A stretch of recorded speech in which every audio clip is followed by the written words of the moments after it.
Hey guys, my YouTube channel Krishna Sau. আজ আমি সকাল সকাল গেলাম শ্যামপুর বাজারে। দেখতে পেলাম শেষি লোকরা এসেছেন আর ইলেকট্রিক সারাচ্ছেন। ঝিরিঝিরি বৃষ্টি হয়, বাদল গর্জন হয়। দেখে তো আমি অবাক হয়ে গেলাম।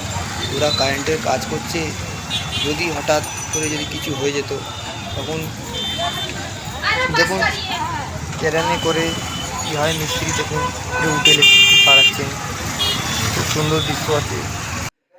সবাই বাজার করছে, গাড়ি ঘোড়া, লোকজন যাচ্ছেন গাড়িতে।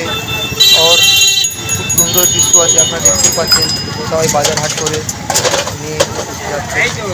সেই সময় দেখছি একটা টোটো যাচ্ছে, তারপরে হচ্ছে ইলেকট্রিকের লোকরা এবার নিচে নামছেন গাড়ি দিয়ে। কি সুন্দর দৃশ্য আছে, আপনার দেখুন মেশিন দিয়ে নামানো হচ্ছে ইলেকট্রিকের লোকদের। সুন্দর নামিয়ে দিলেন ক্রেন গাড়ি দিয়ে। আপনারা দেখুন একজন কাকা ভ্যান নিয়ে আসছেন, সবাই বাজার হাট করছেন। আর আমিও সেই সময় বাজার করতে গেছিলাম, সেই সব